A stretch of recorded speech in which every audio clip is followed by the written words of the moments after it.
Coba bayangin deh, sebuah perang yang selesainya lebih cepat dari waktu istirahat makan siang Anda. Bukan berhari-hari, bukan juga berjam-jam, tapi cuma 38 menit. Nah, ini bukan cerita fiksi loh. Ini adalah kisah nyata Perang Inggris Zanzibar, konflik paling singkat dalam sejarah yang semuanya berawal dari satu hal, perebutan tahta yang nekat. Jadi, cerita kita ini dimulai dengan meninggalnya seorang sultan secara mendadak. Kematiannya ini langsung memicu perebutan kekuasaan ilegal. Sebuah langkah yang sangat berani yang secara langsung menantang salah satu kerajaan paling kuat di dunia pada masa itu. Oke, jadi begini ceritanya. Pada tanggal 25 Agustus 1896, Sultan Hamad yang dikenal pro-Inggris tiba-tiba meninggal dunia. Tanpa buang waktu sedikit pun, keponakannya, Khalid bin Bargash, langsung gerak cepat merebut istana. Dia kumpulin sekitar 2.800 pendukung, nyiapin artileri, dan membentengi istana, siap mempertahankan klaimnya. Tapi tunggu dulu, ini bukan sekedar sengketa keluarga biasa. Tindakan Khalid ini adalah tantangan terbuka buat kerajaan Inggris. Kenapa?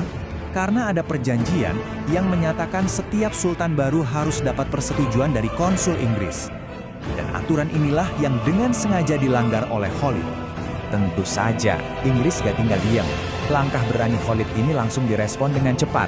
Panggung untuk sebuah konfrontasi besar pun disiapkan. Mereka mau menunjukkan betapa seriusnya mereka menanggapi tantangan ini. Coba deh kita lihat perbandingan kekuatannya. Ini benar-benar jomplang banget.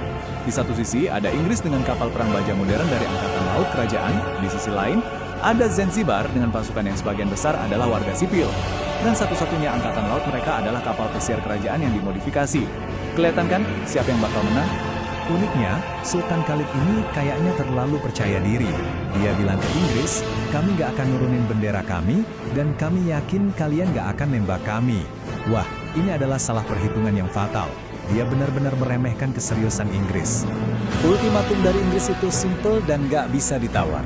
Turunkan bendera dan tinggalkan istana sebelum jam 9 pagi, tanggal 27 Agustus. Kalau tidak, ya siap-siap saja hadapi akibatnya. Jam terus berdetak, dan ketegangan di pelabuhan Zanzibar makin terasa. Dan batas waktu pun terlewati. Negosiasi di menit-menit terakhir gagal total. Apa yang terjadi selanjutnya akan tercatat dalam sejarah karena kecepatannya yang brutal. Inilah dia, perang 38 menit. Tepat pukul 9:02 pagi. Cuma 2 menit setelah tenggat waktu berakhir, perintah pun diberikan. Kapal-kapal perang Inggris langsung melepaskan tembakan serentak ke arah istana. Bombardemennya benar-benar brutal. Istana yang sebagian besar terbuat dari kayu itu sama sekali bukan tandingan artileri modern. Peluru-peluru berdaya ledak tinggi menghancurkan dinding, memicu kebakaran hebat, dan membuat semua orang di dalamnya panik. Bahkan House of Wonders, bangunan ikonik di Zanzibar, ikut rusak parah. Selama serangan kilat itu, kapal-kapal Inggris menembakkan sekitar 500 peluru. Bayangkan, 500 peluru dalam waktu yang sangat singkat. Itu rentetan tembakan yang dahsyat banget. Di laut, sempat ada perlawanan singkat. Kapal pesiar kerajaan HCS Glasgow dengan berani menembaki kapal perang Inggris. Tapi ya, itu seperti bunuh diri. Kapal itu langsung dihujani tembakan balasan dan tenggelam, mengakhiri perlawanan Angkatan Laut Zanzibar untuk selamanya. Secepat dimulainya, perang pun berakhir. Pukul 9.40 pagi, bendera Sultan yang sudah compang-camping di atas istana yang terbakar, akhirnya diturunkan. Total durasi konflik, dari tembakan pertama sampai penyerahan diri, cuma 38 menit.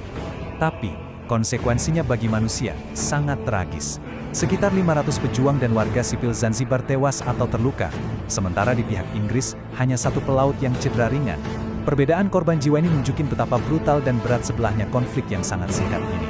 Perangnya memang singkat, tapi dampaknya terasa sampai puluhan tahun kemudian. Sekarang, ayo kita lihat gimana 38 menit pertempuran ini secara fundamental mengubah masa depan Zanzibar. Terus, gimana nasib Sultan Khalid, orang yang memulai semua ini? Di tengah kekacauan, dia berhasil kabur dari istana yang hancur dan dapat suaka di konsulat Jerman. Meskipun Jerman sempat menolak menyerahkannya, takdir akhirnya mengejarnya. Bertahun-tahun kemudian, selama Perang Dunia Pertama, dia akhirnya ditangkap juga oleh pasukan Inggris. Akibat dari perang ini sangat cepat dan menentukan. Inggris langsung menobatkan Sultan pilihan mereka, Hamud bin Muhammad. Ironisnya lagi, Zanzibar dipaksa membayar ganti rugi untuk biaya perang yang menghancurkan mereka. Intinya, kedaulatan Zanzibar berakhir hari itu dan cengkeraman Inggris atas wilayah itu bertahan selama 67 tahun ke depan. Tapi, ada satu dampak positif yang cukup signifikan. Di bawah arahan Inggris, perbudakan secara resmi dihapuskan setahun kemudian. Jadi, pada akhirnya, Perang 38 menit ini lebih dari sekedar fakta unik dalam sejarah kan? Ini adalah sebuah studi kasus yang tajam tentang kekuasaan, keunggulan teknologi, dan realitas brutal imperialisme di akhir abad ke-19. Sebuah pengingat yang kuat bahwa terkadang arah sejarah dapat ditentukan dalam momen-momen yang sangat singkat, namun sangat menentukan.